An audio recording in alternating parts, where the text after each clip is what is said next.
Well, hello everyone. We're making a start now and running our Minimising Risk webinar on gross misconduct today. So welcome to you all. Thank you very, very much for joining us today. As always, just going to start by making a quick introduction, so you know who you're speaking to. So I'm Karen and I'm the HR Knowledge Manager at HR Solutions, and I'm leading the presentation again today. And I'm also joined by my lovely colleague, Ateem Arden, and she's here in the background. So if you were to have any technical problems or if you were to have any questions as we go, then you can use your control panel to send her a message, okay? So she'll get back to you and try and help where she can. She'll also collate the questions, you know, and I'll look to respond to those after the webinar sometime. We're also recording the session, so if you would like to listen back and recap on anything, then you can. And we also make the slide deck available afterwards on request as well. So if you would like a copy to accompany any notes you might be making as we go, then feel free to ask for those and we'll pop them over to you. So that's us. Let's move on. So I think we promised to cover these areas today. And we're going to give you just a couple of aims today. So we're going to start by reviewing some of the more technical factors. So we're going to get into a bit of theory. So I hope you got drinks at the ready to keep you going. And we're going to look at how we are distinguishing gross misconduct from other sorts of misconduct. And then in the latter half, we're going to look at giving you some tools and some advice on how to get some of the procedural requirements right, okay? Because as with any sort of dismissal, we have to have firstly a fair reason, which tends to be quite theoretical, and then we also have to have a fair process, which is, you know, a lot more sort of technical and black and white about what we must and must not do. So there we are. Hope that sounds all right to you. So let's start then. Gross misconduct. What does the law say? How do we get our understanding of what gross misconduct is and how we're supposed to approach it and so on? Let's have a look. So, gross misconduct is a well-used phrase. It certainly is. Everyone can come up with the word gross misconduct when they're talking about disciplinaries or how an employee might be acting. It's well used by employers, you know, on the advice line, but it seems to surprise people still that actually gross misconduct dismissals notoriously, you know, it's really frequent that they fail at tribunal, okay? So even though we might think that we know this phrase so well, we don't really know how to actually execute a fair gross misconduct dismissal.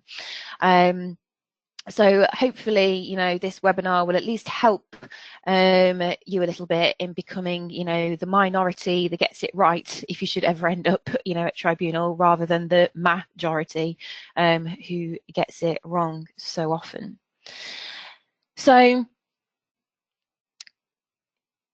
because we are concerned about staying out of tribunal and reducing, you know, risk when we get there, it's important to think about, you know, what the judge is considering, you know, on the day. And generally, I think it's fair to say they will be considering two measures, okay, that we need to bear in mind.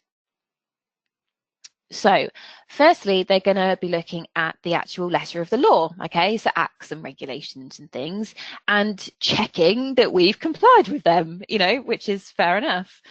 And then secondly, they're going to be looking at any precedents that have been set by case law and checking that those precedents are applied appropriately in how we have handled the gross misconduct dismissal.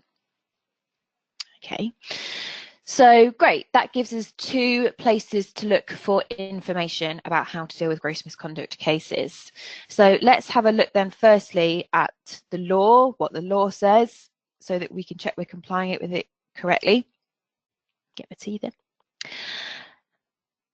Employment Rights Act. Good old Employment Rights Act is where we tend to go for a lot of our information as HR people.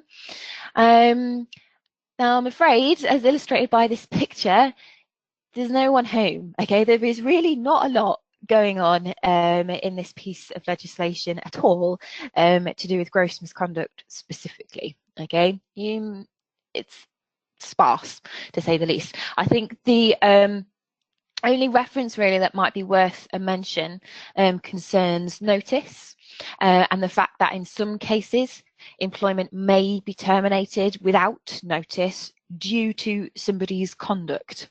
Okay, and that's about all you're going to get from the Employment Rights Act. So not a lot for us to work with, which isn't particularly helpful, but at least it's one box ticked, you know, something we don't have to worry about. Done. So because of that, it means that most of our understanding about what gross misconduct is going to come from case law. And so this is equally what a judge is going to look at too. Now here, there is a lot to work with because as I said, most cases fail. So there are an awful lot of gross misconduct cases that you can go and read about online. Okay, it's a matter of public record. So just to clarify, by case law, we mean previous tribunal claims that have been ruled on. Okay, so when a case is given an outcome, the judge will write up their findings and their conclusions. And within that write-up is details of their interpretation of the law and how it should be applied in the particular circumstances, you know, of the case that they had in front of them. Okay. And as part of this write-up, there are usually references to previous rulings, you know, that other judges have made and how that outcome in that instance is applicable in this particular situation and how the judge has reached their conclusion in this particular case. Okay. Now, cases that lend themselves to becoming case law or common law, okay, have usually been ruled on at quite a high level, okay, or they've been quite high profile because of the type of employer they are. And case law cases are sometimes called landmark rulings, okay? And this will be because of their uniqueness or because they've instigated some sort of change in otherwise commonly held beliefs and practices. So it's these cases that will become precedents for how future cases will be judged. And then by extension, they will inform our HR practices, okay? And so it is here where we principally derive our understanding of what gross misconduct actually is and how we deal with it as well. Okay. All good. So what gross misconduct actually is, okay? We sort of know it to be the worst of the worst of the worst, don't we? Some age-old examples that are usually thrown at us, but I want to just give a bit more of a technical understanding than that. Okay, so as I've said, you know, there is no definition that is written out in a piece of law per se, okay? So we get our understanding from case law, which tells us that an act of gross misconduct must be gross, and by that it means extreme or abnormal, and it must be blameworthy as well, okay? Now that might sound terribly obvious, but it's not always, because sometimes it is possible to dismiss, even though it wasn't an employee's fault, okay? But that would not be a gross misconduct dismissal. So the employee's got to have done something extreme and it's got to be their fault. And misconduct of this nature is something which is so serious, okay, that it is a fundamental and repudiatory breach, okay, which irrevocably destroys the heart of the employment contract, okay? And that is some legal wording that does come a bit from contract law, okay? But this is how we understand gross misconduct acts to be in employment tribunals. And an example of misconduct, is something that is so bad that in the circumstances, so, the way in which the conduct has come about is relevant. Okay, but something that's so bad that in the circumstances, an employer cannot reasonably be expected to employ that individual any longer. And that's important because we'll have to come back to that in the future. And so for that reason, an act of gross misconduct will warrant dismissal without notice. Okay, so notice I'm not saying instant dismissal, okay, because that's a term that is commonly used, which is very misleading. There should never be a dismissal that happens on the spot. Every dismissal should follow a process, a disciplinary procedure, okay, but what characterizes a gross misconduct dismissal and why we sometimes say instant is because once we've finished that process and we've decided to dismiss, they do not work again. There is no notice, there is no notice pay that they're entitled to.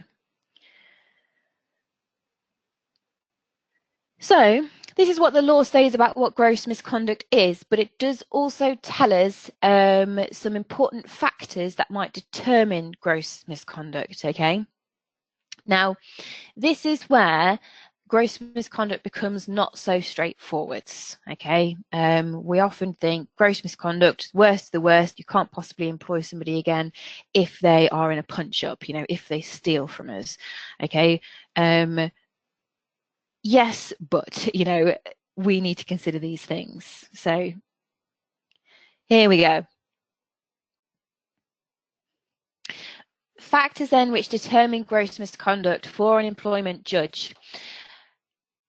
Case law tells us that there are about 6 key things that we need to bear in mind, which will help us to determine whether or not a judge will also consider an act to have been gross misconduct, okay?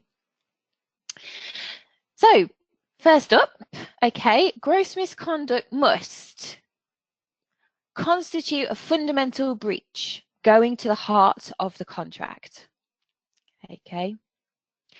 So there's an implied duty of trust and confidence, okay, that exists between employee and employer. The burden of that relationship is stronger on the employer to the employee. But acts of gross misconduct could breach that implied duty of trust. Now, whether or not that act was fundamental, okay, in breaching that, will depend on various factors, and I've given you some things to think about here. So we really must be considering the severity of the actions, okay, because it's only something severe that's going to be fundamental. And that's why you tend to get that age-old list, that starts to lose all meaning once you've read it 1,000 times. Theft, violence, direct discrimination. Yes, they're awful things. And this is where we find the importance of understanding why the worst are listed, okay, because it's got to be severe, because it's got to be fundamental to that duty of trust. Now, the nature of that act itself and the relevance to what the employee actually does on a day-to-day basis, okay, can make it fundamental, okay? So if you have an employee whose job is wrapped up very heavily with processing money, and they do something that stops you being able to trust them with money, that's starting to look like something that could be gross misconduct. Whereas a person who perhaps doesn't have something, fundamental to do with money in their job on a day-to-day basis, who, I don't know, misplaces the petty cash, box, it might not be gross misconduct for them. So is the nature of the act really relevant to the employee's key duties? Okay, if the answer is no, it doesn't mean it's not gross misconduct, but it is certainly a factor that points to whether or not it's fundamental. The actual nature and the circumstances of you as the employer can have a significant bearing as well. Okay, so there might be something specific to your industry that makes one thing gross misconduct, which might never be gross misconduct, in another person's industry. And the actual overall impact of that breach, so what has actually happened as a result, or what realistically could have likely happened, as a result of that breach. How much bearing is that going to have on you, your ability to function, in your trade, on your clients, on other staff? So these things will all help you to understand whether or not something might be deemed as fundamental. Okay. And then our second factor is the fact that gross misconduct must, it must be either deliberate and willful or grossly negligent. Okay, it must be one of those two things there, okay, not three. It's either deliberate and willful or grossly negligent. And this is where you might tend to get asked, if you ever seek advice, was there a clear rule or policy that the employee knew about, okay, and whether or not they could have known or should have known in advance that their actions might be regarded as gross misconduct, and that by doing that they stood potentially to be dismissed, okay, because it's very hard to argue that somebody's actions were deliberate and willful if they really didn't know that it was gross misconduct, if they really didn't know that you could have sacked them. So we're really looking at the motivation of the employee, okay, as well as their intentions, okay, and consider this from both perspectives. It can be very easy to be on a one-track mind with gross misconduct. We start using those words, we instantly think about dismissal, and so it's easy to get swept up in thinking this person is going to get dismissed. But what was their motivation? Were they really trying to cause harm? Were they really trying to cause upset? Was somebody else egging them on, telling them to do it, who needs to be brought in for scrutiny? Were they in a desperate situation? Did they feel they had no other choice? Because if so, is that really deliberate and willful? There are many factors that need to be considered here, equally with gross negligence. If somebody hasn't meant to cause harm, hasn't meant to lose something, can you categorize that as gross misconduct? If they've not done something that was really inherent to their job, and they're telling you they didn't know it, and that's incredibly alarming, then of course that could still be. But we really need to think about whether or not somebody was really trying, to cause upset, cause pain, before we move ahead with this. And then the third element that we need to consider, so we're looking inwardly now, is whether or not the employer had a genuine belief that the employee committed the misconduct at the point of dismissal. Okay, and if we think we've got it wrong, we can rectify that through the process, of an appeal. But this is what a judge is going to look at, okay? Is there a genuinely held belief by the employer that the employee committed it? And that might sound kind of obvious, because why would you dismiss somebody if you didn't think they did? But we need to just make sure that we're not jumping to conclusions, okay? There's got to be no doubt in the mind, and I'm using that phrase loosely, but there's got to be no doubt in the mind of the person who's responsible for the decision that the employee committed that gross misconduct. Okay, I said I was using the phrase no doubt loosely because what we're searching for is reasonable belief. which is all employers have to achieve. We don't have to achieve reasonable doubt, which is much stronger and is to do with criminal law.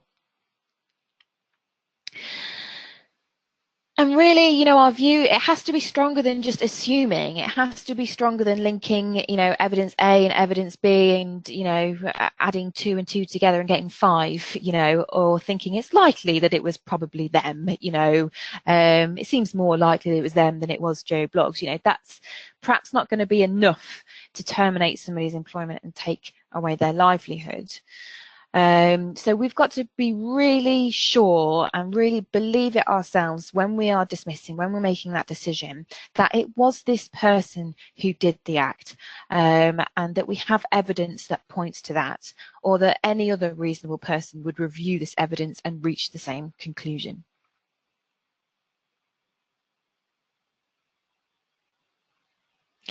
And this is distinct, although it sounds similar, but the employer must have reasonable grounds for that belief, okay?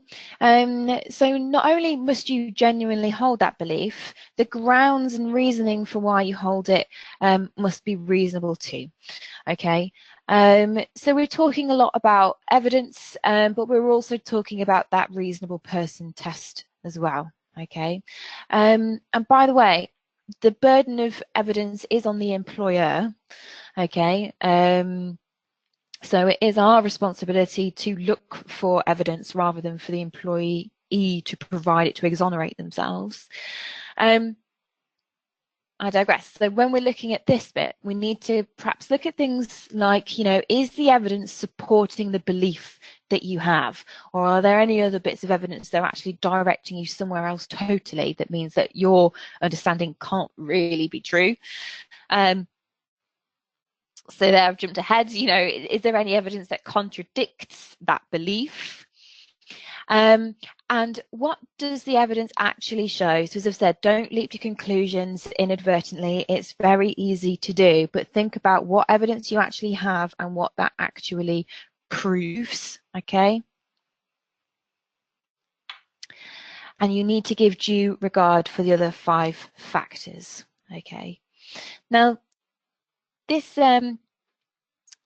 third one down, the evidence actually shows, a lot of cases fall down because the allegations weren't worded correctly. And we are looking at allegations later on. But somebody, you know, will have an understanding about a situation and draft an allegation which actually doesn't really reflect what you know to be true based on the evidence. And I'm thinking at the moment about a case where an employee was dismissed for theft.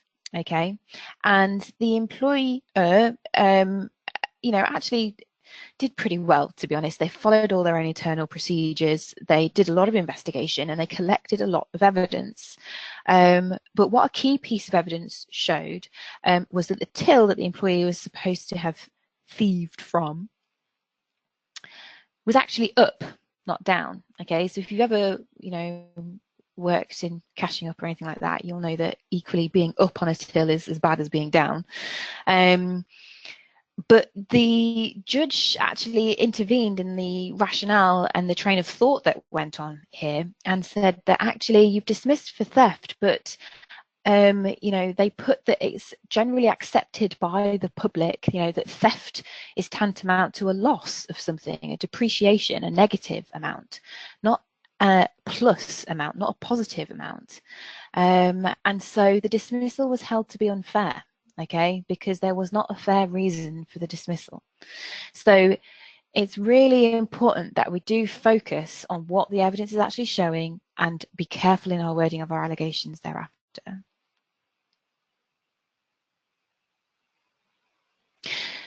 So another factor which continues from that quite nicely, all reasonable investigations must have been carried out. Okay, so there's not an obligation on employers to fine-tooth comb every single little tiny bit of evidence and every single tiny bit of detail must be verified, okay, but we have got to be thorough, which is where a lot of employers do fall down, unlike in my last case that I gave an example of. So if the employee is giving you a different version of events to what you might have initially thought is what's probably happened, then do make sure that you look into that fully, okay, for verification, and don't just search for evidence on what you think happened to prove a story that you might want to tell, or that the person who did the investigation might want to tell. You know, if you are in the disciplinary hearing, it's also up to you to verify all the evidence and the version of events that's being reiterated to you. Check that there aren't any key statements or reports that you could run, or documentation or footage like CCTV, for example, that you're missing, which could shed light on or prove or disprove theories about what's happened, okay? Please be thorough, but do balance that with avoiding invading privacy unnecessarily, okay, or involving more people than is required, okay. If you've got reason to doubt any evidence that someone's provided, if you think it might have been, you know, forged in some way, then fine, explore that more.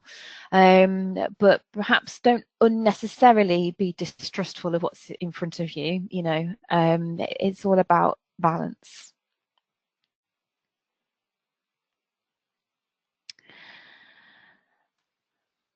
And then lastly, and this is a bit more of a, for want of a better word, emotionally led factor, but it's still nonetheless one that judges will always look at.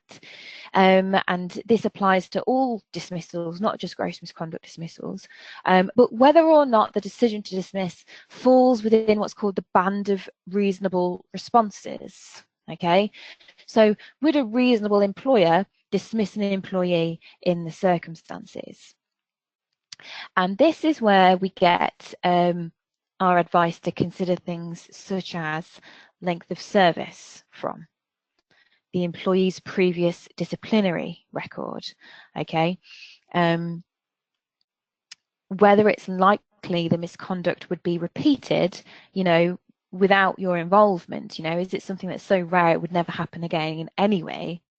And also, what is the employee's remorse? You know, if the employee is remorseful, if their subsequent conduct, you know, through the proceedings has been to go along with you and to make this a smooth process, you know, this is something to bear in mind, okay?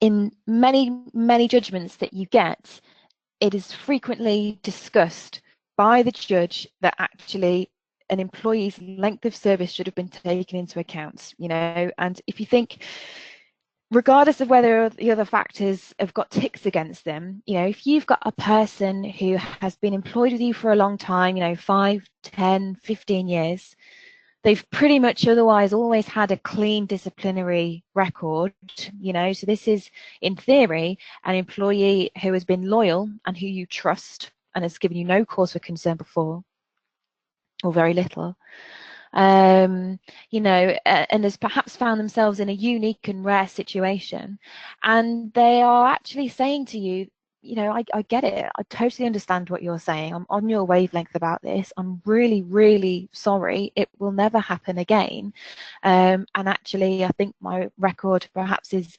validation for that, then that can mean that a decision to dismiss for gross misconduct is unfair, okay, because it might not be the decision of a reasonable employer, okay. A reasonable employer might give such a person a second chance, okay.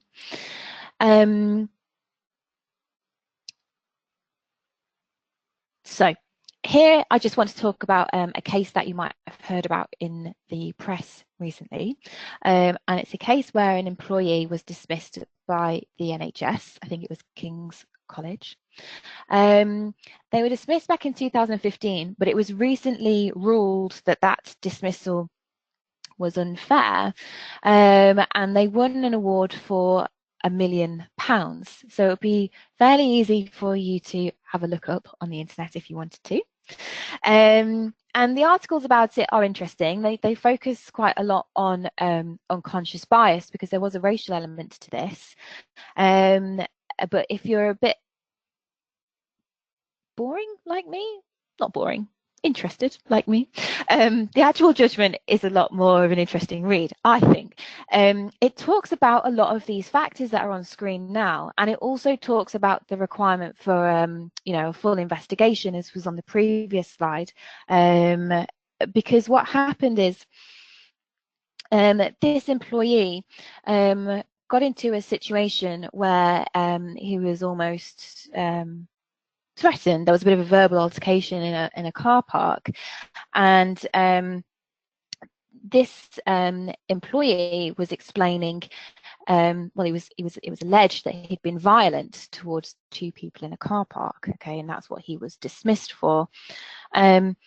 His version of events were that these people started to get physical with him first, that they put their hands on him, and in trying to extricate himself, he moved his arm in such a way that he was trying to get out of their grip, but acknowledged himself that he did make contact with this person's face. Okay. But that he was trying to get out of the situation. Now, the employer took statements from the individuals and did collect some evidence and collected the CCTV, but nonetheless progressed this case to a disciplinary hearing on the grounds that he was violent towards these people, and he was dismissed for gross misconduct. And they were criticised very heavily for a number of things. Unconscious bias was certainly a driver behind what they think was not a full investigation, because actually his version of events was not really looked into properly. Okay, certainly the CCTV evidence, if the disciplining manager had watched it, would have shown that the individuals did lay their hands on this person first, and that he was moving his arm in an action of removing himself from a situation rather than being violent and directing that violence towards somebody else. Okay. Equally, they were slammed for not considering things like the fact this person had a long length of service, a clean disciplinary record, and that he was actually also apologetic for having been part of the situation which he thought he could have handled better, but which he maintained was not gross misconduct. Okay.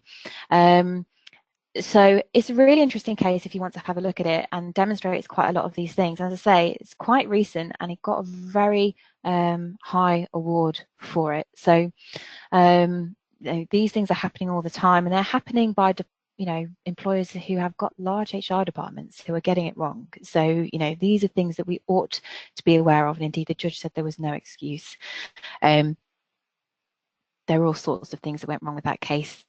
Lost disciplinary minutes and all sorts of procedural things, not following their own policy and all sorts. But hey, it's quite an interesting case to have a look at.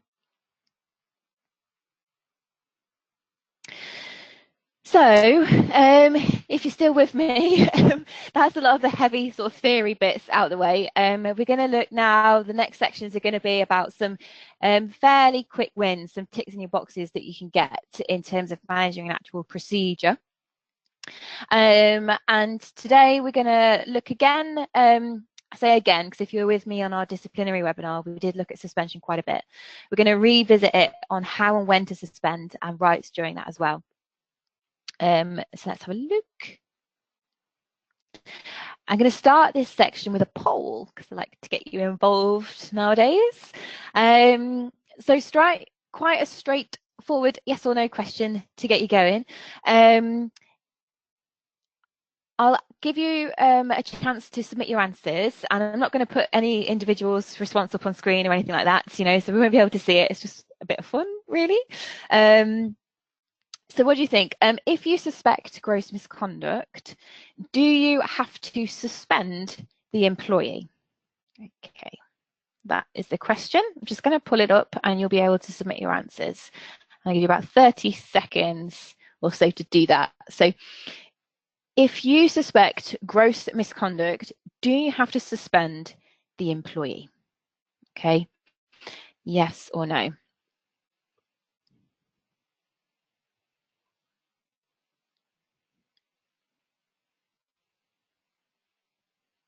We've nearly got everyone. So I'm just going to give you 5 more seconds to do that if you want to get your vote in.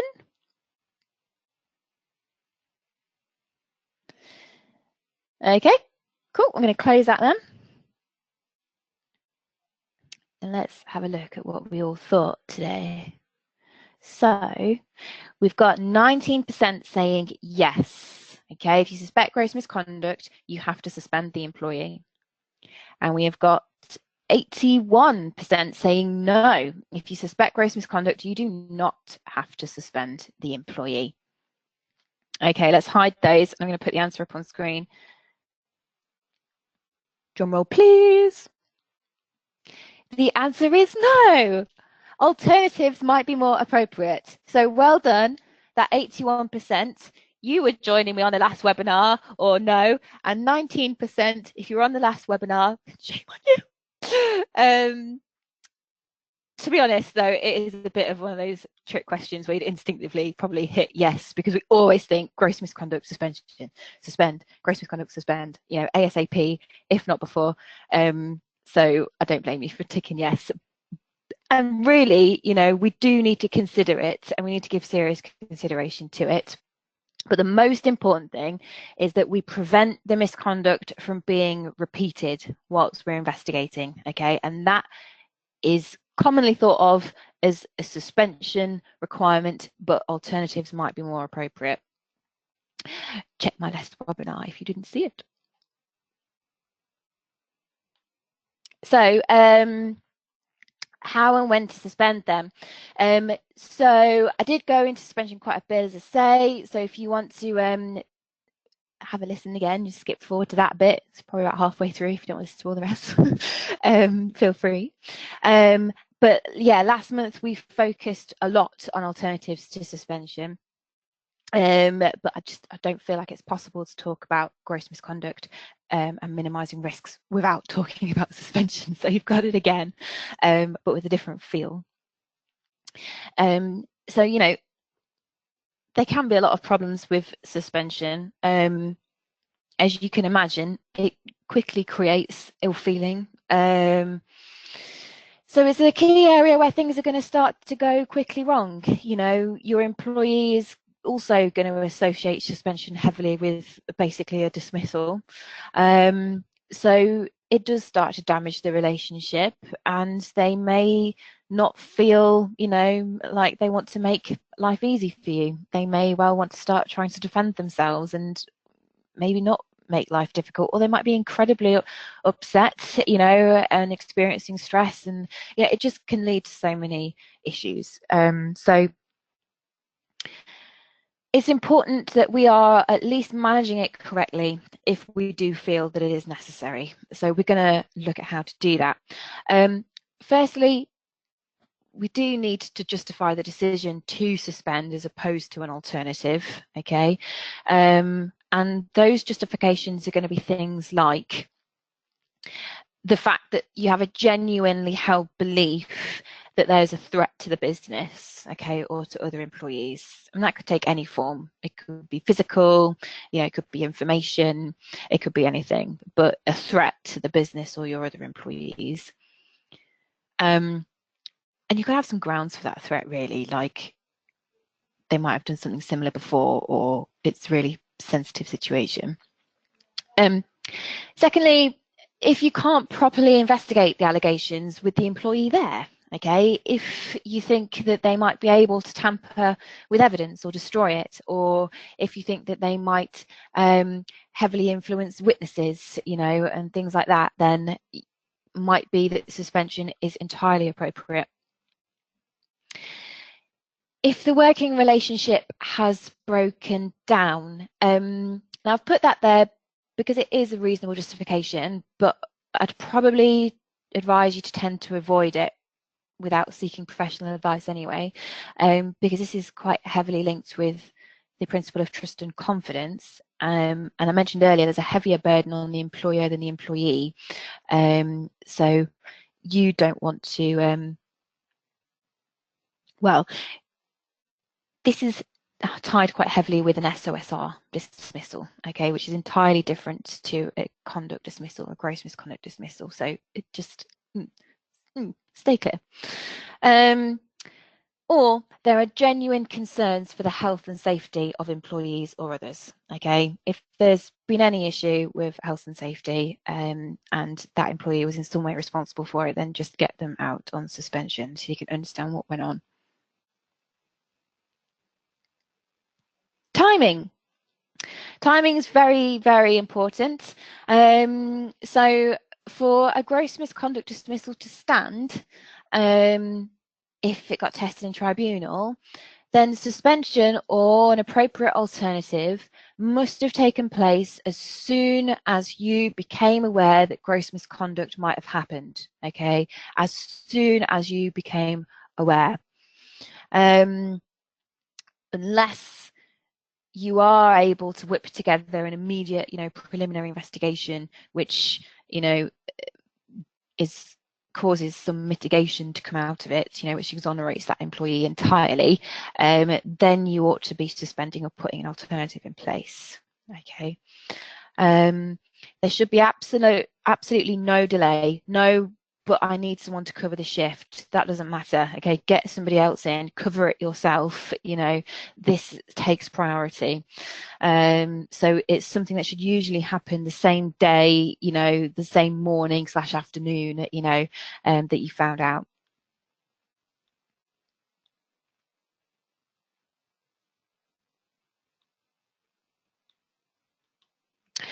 And the reason for that, and I said I'd refer back to it, is, to do with this understanding of what gross misconduct is through case law. Okay, so if gross misconduct is something which you feel you might need to be dismissing for, then what you're saying is you can't employ this individual any longer. Okay, and that means like a moment longer.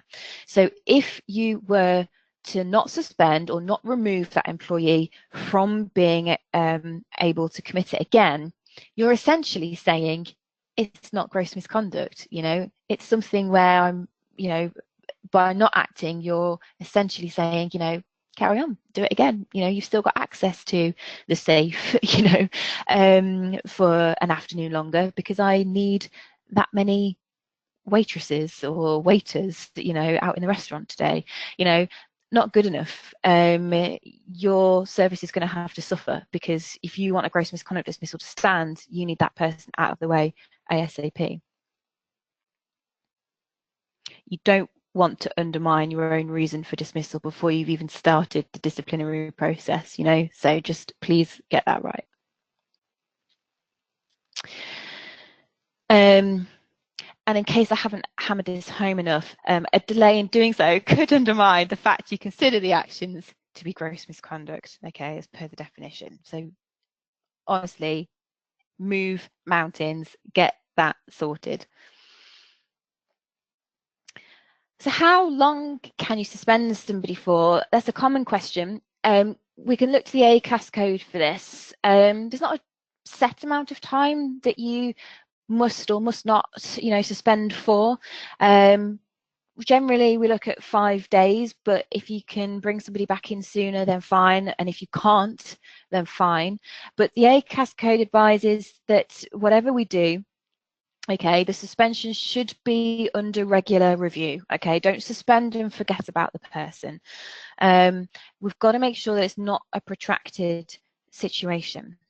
Now, it's important that it doesn't last any longer than it should, because a protracted suspension could be viewed as unreasonable. Okay, and if you start playing with things that could be deemed unreasonable, you're risking being in breach of what's called Section 98 of the Employment Rights Act, okay, which requires a dismissal process to be fair. Okay, so if you are suspending and just forgetting about that person, that is starting to look like you're not bothered if that person comes back. You're not acknowledging the fact that it can be a very distressing situation for that person, even though you might think sitting at home on full pay, it is still distressing for most people to be suspended and for a long period of time. And it will start to look like you've decided you don't want them back, you know, or that you don't care about that person. And then it starts to look like, you know, that individual couldn't trust you anymore as an employer to honour your duties to them, to treat them fairly. And you don't want to give them cause to claim that their dismissal was unfair, or even to resign in response to it and try and claim constructive. Be a risk on their part to try and do that, but you don't want to risk it. The ACAS code also says that you should give an explanation. So we touched upon this in the last webinar. You do need to give a clear and concise reason why you are suspending somebody, but it should also be clear that this is not an assumption of guilt, okay, if you are suspending rather than alternative. And it should also be clear to the employee that this should not be considered as a disciplinary sanction. And it easily can be, so it's well worth sticking confirmation of that in your suspension letter, okay?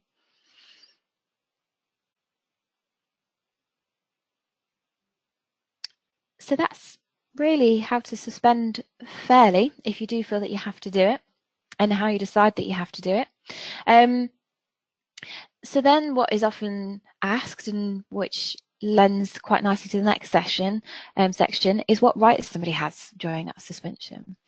So let's start by looking at pay. In a conduct situation, if you are suspending, then it must be on full pay, okay? You need to adhere to your contract on this one. So remember that misconduct must remain alleged until there's been a formal disciplinary outcome. So because of this, if you were to take away pay, you know, you're starting to suggest that you think that person is guilty before you even ran a process, okay? And a indication that a decision is predetermined is not going to work well for you. So look to honour the terms of pay in the contract. If there should be some other form of leave during that period, like the employee had holiday booked anyway, or they end up going off sick, then you would apply the pay rate that would normally be attracted, okay? And if they were off sick, then that can sometimes mean they're on less pay than they would be if they were suspended, okay?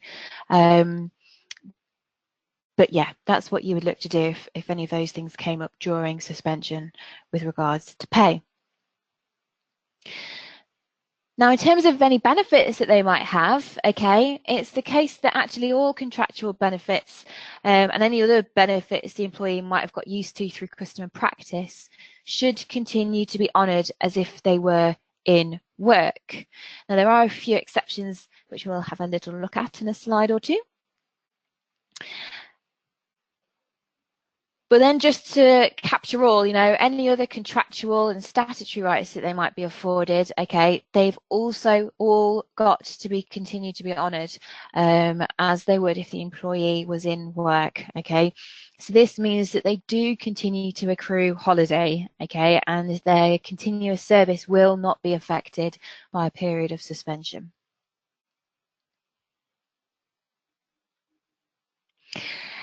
Now, the risks of not honouring pay in other terms, which I started to allude to, okay, is the fact that these terms are going to be fundamental terms of the employment. So we have an issue here because the mutual obligation of trust and confidence that exists between an employee and an employer, okay, doesn't disappear whilst misconduct is alleged against your employee. You still owe them that obligation of trust and confidence, okay? Now, if you start to breach your own fundamental terms, you start to breach trust and confidence that they have in you. Now, this can entitle them to resign and claim constructive dismissal, okay? So that is the risk you run if you decide that you don't want to honour the terms that are in your contract. Okay, and not only that, but with pay as well, it could also be classed as an unlawful deduction from wages. So you've potentially got two serious claims there.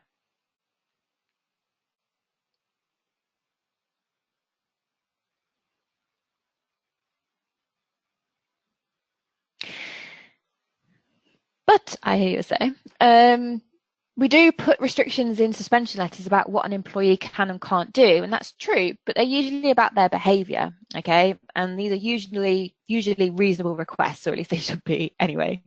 And the restrictions ought really be to be things that meet the purpose of the suspension, okay? So it's usually things like telling the employee they're not to be contacting clients, you know, they're not to talk to other employees about any work-related matters or the ongoing disciplinary matter.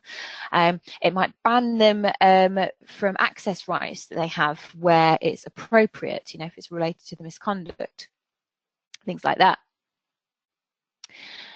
But if you do put any restrictions in place, then you've got to be careful that they aren't breaching the employment contract or their statutory rights, okay, for the reasons given previously. And as per the ACAS code, you know, they shouldn't be construed as any kind of predetermined outcome. It shouldn't be classed as a punishment or even a demotion, okay, because it starts to look like you've decided already and it can undermine your entire process. So please do be careful when you're enforcing restrictions.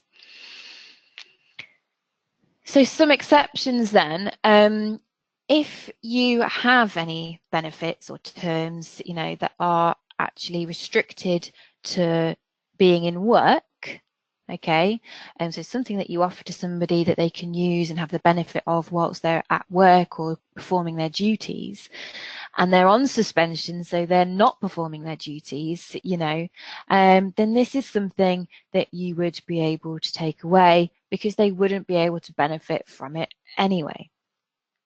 Okay, so as an example, if you give staff work laptops, you know, and it's very clear that they can only be used to perform their duties, you know, there's no kind of grey area. Ideally, it'd be written in a policy that this is just for work use.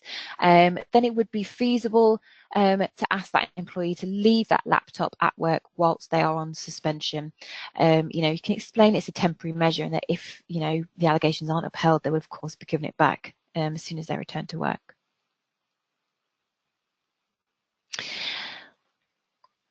Another exception is if the benefit, you know, or term or privilege specifically relates to the misconduct that's under investigation. Okay, in that case, it might be reasonable to restrict the terms too. So, just an example to demonstrate what I mean by that. If you have an employee who's allowed to keep a company credit card on them at all times, but you've got some really substantial concerns about spending on that card, then it would be reasonable for you to confiscate that card, you know, temporarily, pending the outcome of an investigation or a hearing if it went to one. Okay, that would be fine too.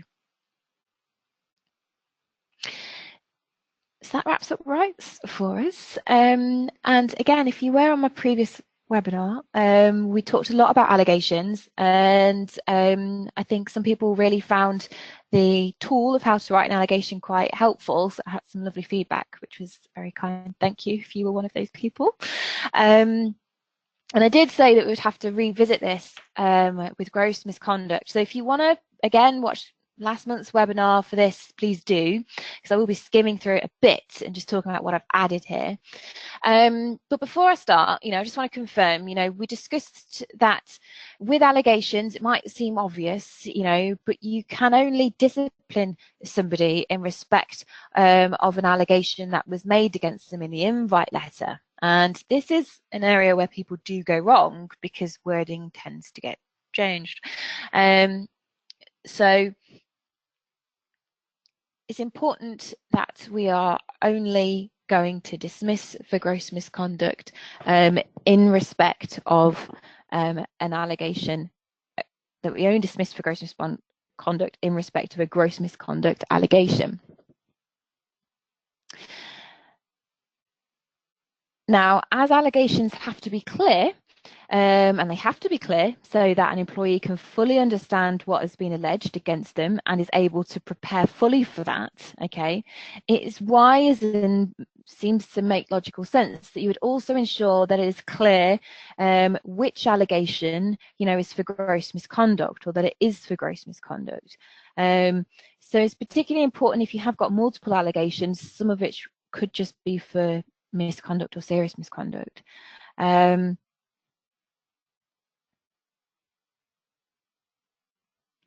So this is the formula.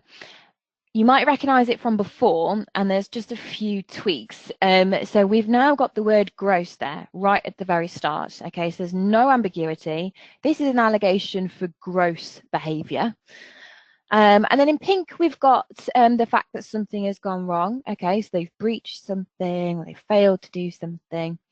And then in blue, we've got the fact that something has actually gone wrong. So what it is specifically that has gone wrong. Okay. And then a new bit that we've got is that this misconduct happened in a manner that was negligent, okay, or deliberate and willful for this person, okay, and that's really important. Okay, it's part of the legal wording that we understand about gross misconduct. It's a good idea to have it in there because firstly, it just reminds you when you are writing the allegation that it has to be something that the employee has done deliberately or willfully or negligently, but also it starts to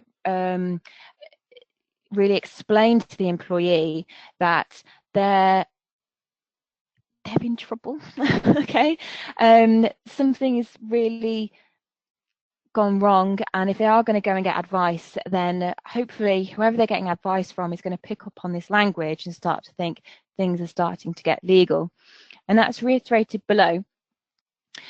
But before I jump, you then have got the section you might recognize from before as well, which explains specifically how they breached these things and what they actually did, so they understand, where in time we're talking about and what actions they did. And then you want to add in this last sentence, which again just points to the fact that this is starting to get legal. So if substantiated, your actions may be regarded as gross misconduct, which would constitute a fundamental and irrevocable breach of trust and confidence in you. Okay. It's a mouthful. It's quite a lexically dense sentence. And you might say, are they going to understand that? Is that clear? But I would put to you that actually, if you read that, you would understand that things are getting serious. My employer is taking a legal view on this. I'm in trouble. I need to really understand what's going on here. And again, if you did have other allegations on the page, it really identifies the fact that this one, if upheld even on its own, it could mean that I'm going to be dismissed if this all goes wrong for me.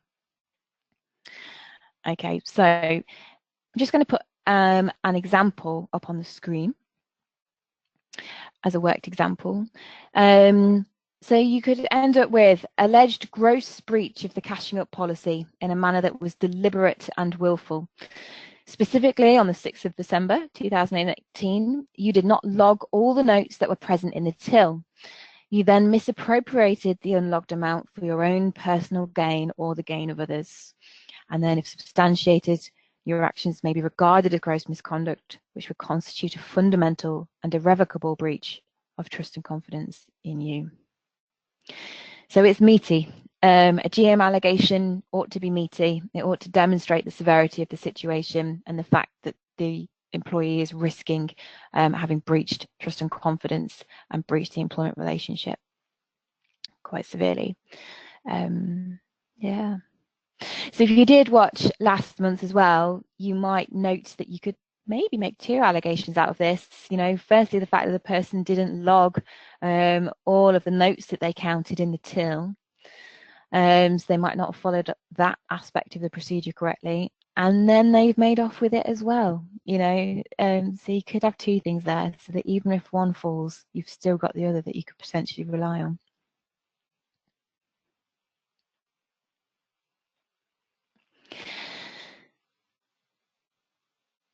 One last thing I might just say about allegations at this point, and it's rare, but it is possible that a group of allegations which might not on their own constitute gross misconduct, but collectively could constitute gross misconduct. Okay, so I would advise you to get professional advice before going ahead with something like that.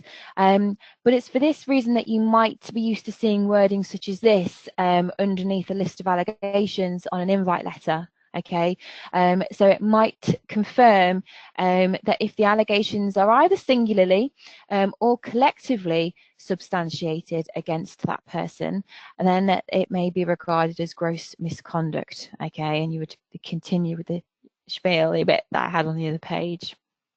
So that is possible too when it comes to GM.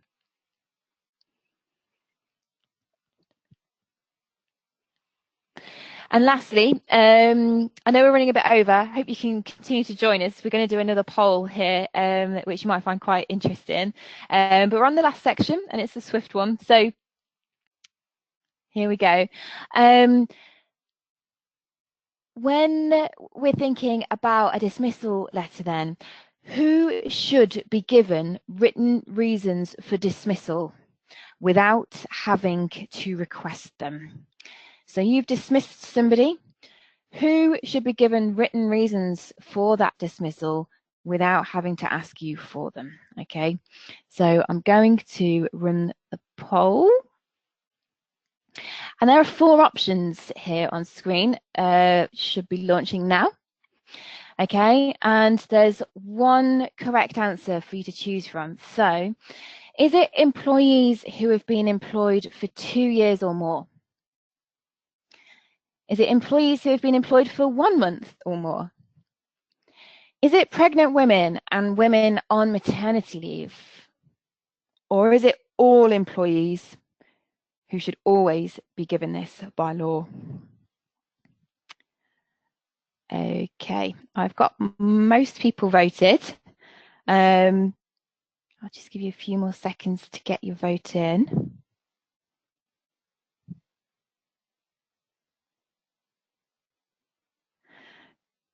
We've nearly got everyone, so I'll just give you 10 more seconds if you want to have a go.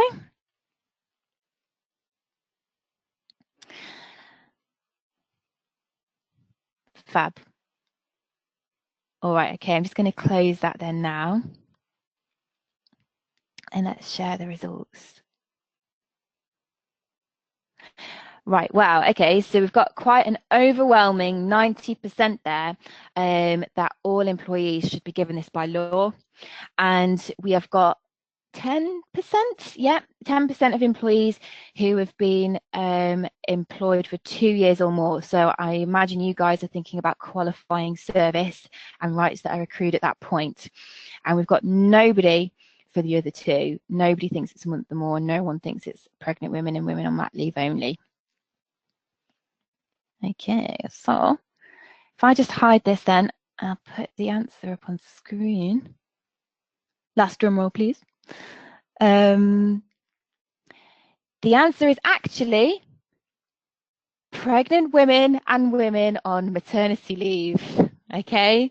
I wouldn't have known that until fairly recently, if I'm honest. I think I would have guessed the other way to year or so ago, but it's quite shocking. And if you don't believe me, you can check the ACAS code because it's in there as well, even if you don't want to dig out the Employment Rights Act. Yeah, so it's only pregnant women and women on maternity leave who are entitled to be given written reasons for dismissal without asking for it. Okay, and I'm going to explain this because I don't want to upset anybody. Please don't complain. I'm going to explain myself. It is a really mean question. I even put it in the presentation. But the reason for this is it's because the way the law's worded. It's just nice, isn't it? Legally, okay, employees who are continuously employed for 2 years or more, so those 10% of you were getting somewhere close, the rest of you fell for my trap. they are entitled, okay? So you're only entitled to be given written reasons for dismissal once you've got to 2 years continuous employment. Before that, you're not even legally entitled to have a reason for your dismissal, okay? But the way the law is written is such that you don't technically have to give them it. They're entitled to it, but an employer is not obliged to give them it unless they request it. And if they do, you have to give it to them within 14 days, okay? Unless, of course, they were dismissed whilst pregnant or on maternity leave. So there, who knew? I thought I'd drop that one in there because it just tends to shake things up, and it just reiterates the fact that we can think we know what gross misconduct is. You know, surely we can at least know what gross misconduct is, but actually there's so much theory and there can be so many nuances in the law that we almost forget about, you know, because we just feel that we know what we're doing. We get so in the groove of issuing a dismissal letter, you know, that actually we can still be surprised by something that's been written and is long standing, you know. But I am going to tell you why I don't think we should do that.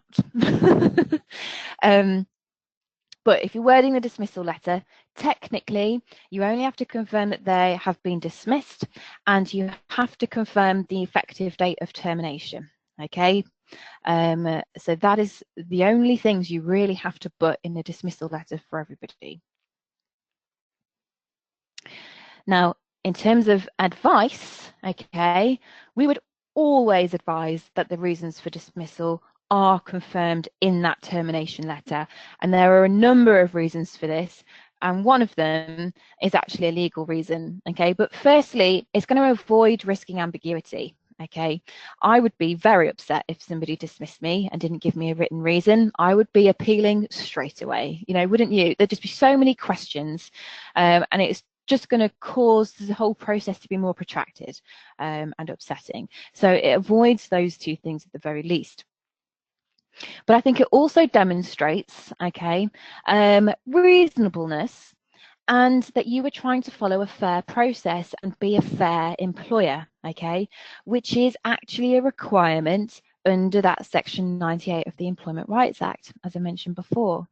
So actually, on the one hand, we've got a part of the Employment Rights Act which says you don't have to give written reasons for dismissal to most, you know, short-serving employees and long-serving employees unless they ask for it. But actually, I think you could very easily be picked up on under Section 98 for being unreasonable, you know, for complying with the bare minimum that the law states there. I think it would be very, very rare that anyone would ever get away with saying that the process was fair by not giving a reason. So I would still strongly advise to do it anyway. And also, you know, and probably a key one, it avoids the risk of the employee substituting a contentious reason. Okay, if you've put down clearly what the reason is for dismissal, it's going to be more difficult for them to put to you that actually it was something far more contentious that you're then going to have to try and argue out of. Because again, you know, direct discrimination, for example, burden of proof is on you. So, you know, make life easy for the judge. Whenever you are writing a formal letter, consider the fact that the audience might not just be your employee, it might be a judge who will sit and read a pack of paper before even listening to what you've got to say. So make their life easy, demonstrate that you're a reasonable employer, demonstrate that you know what constitutes gross misconduct and that that is what you dismiss them for.